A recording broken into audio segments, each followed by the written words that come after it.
but it still begs the question: why the Securities Investment Commission?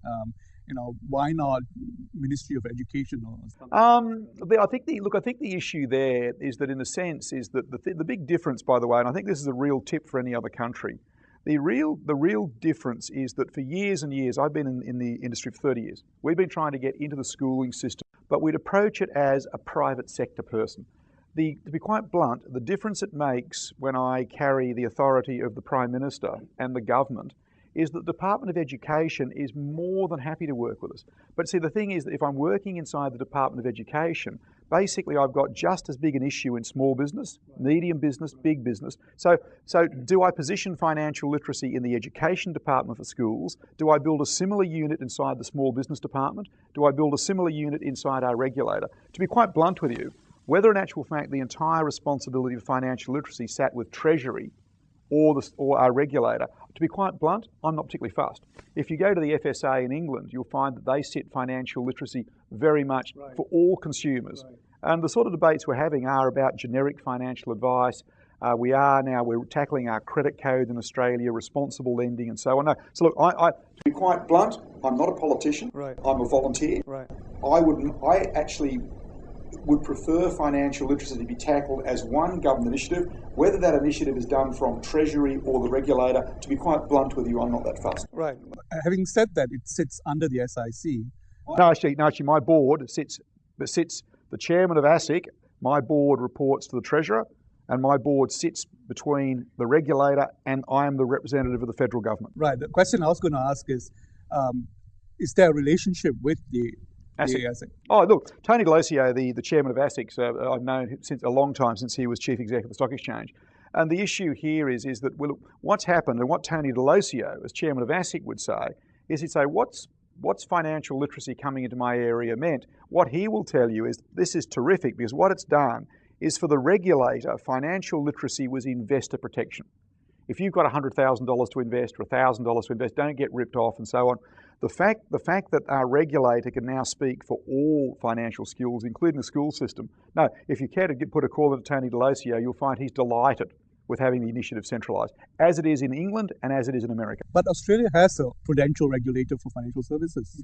Why isn't it sitting under APRA? Yeah. I think we're getting into here a debate about a really important initiative and which government body it sits in. Is this the crux of the issue? I don't think it matters. If the government wanted me to, I'd move it to APRA.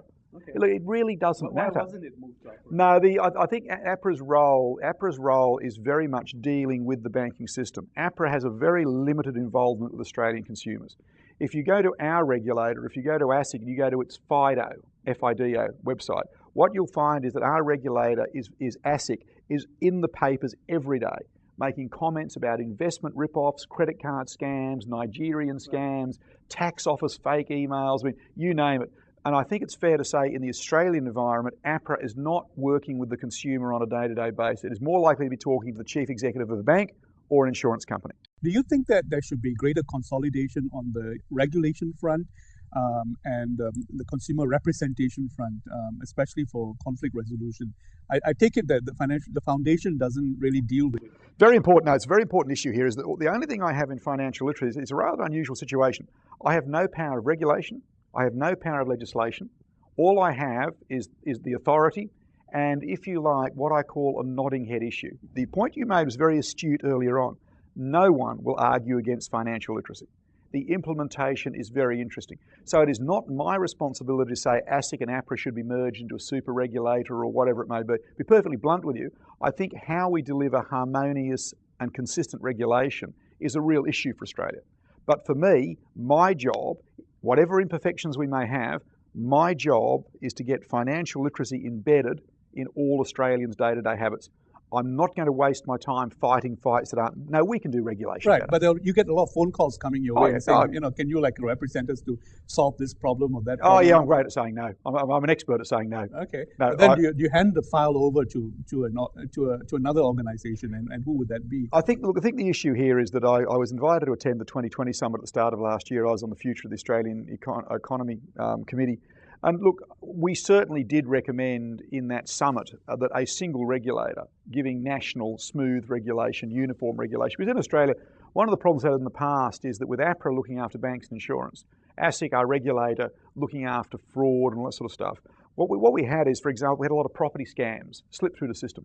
Right. And to be quite frank, we say we had all sorts of property seminar selling and mis-selling and all sorts of things. And to be quite honest with you, no one really knew whether it was the ACCC's responsibility, the Department of Fair Trading, right, ASIC, or APRA. Right. So can you get more harmonious? But look, in your life, you've only got so much energy. I can either decide to become a political fighter for a system, but at the moment, what I've been given the authority and the resources to actually make a difference to individual Australians, from school age through to adults. Right. I'm going to do that, okay? Right. Someone else can fight the other battles. There's the upstream activity, which is the regulation part and the legal infrastructure and so on, and the downstream activity, which is what the banks actually sell. How much influence do you have on that process? Not much. Okay. Basically, my view on this is that what you've got is, to get good consumer outcomes, you need two things. You need to come up with, in a downturn, we have the political power to actually get stuff done. Right. Because in a boom, one of the problems you have is some of the companies that really shouldn't have been around during the boom, they were the companies making investors the most money. Okay. Very hard shutting companies down when the investors are deliriously happy. Yes. Everyone knows it's going to go wrong, right, but while it's happy, you'll have riots in the streets. So basically, what we've got here is, I am a bit of a perfect world optimist, I guess. In my opinion, there are a whole group of people, not me, there are a whole group of politicians and appointed officials and Treasury and so on, who are working on a better set of regulations through credit, lending, mis-selling to protect consumers. I am of the opinion that is making good progress. Consumer disclosure, consumer information, I think that's going pretty well. I think, though, you can end up with the world-leading consumer protection legislations. If the consumer has no knowledge, the consumer is always at risk. Right. So look, bluntly, regulation will never be perfect. Right. We will introduce a new set of regulations and the crooks will find ways through it. I believe very strongly, with a long-term view, the best way to protect consumers is to give them the basic. We're not talking I don't want to understand derivatives trading, but if a consumer sees that a bank in Australia is paying a 4% term deposit, they see that if they tie their money up for 2 years, they might get 5%, and then someone turns up with a brochure offering 12%. What we want the Australian consumer to say is, what's the catch? It looks too good to be true.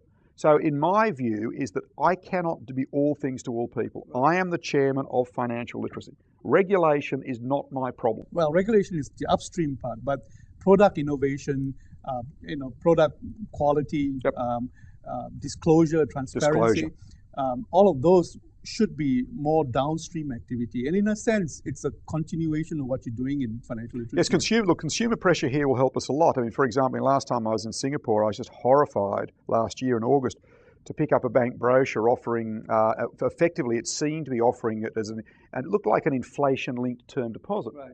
And I thought, what a great product. Because in Singapore, your interest rates are very low.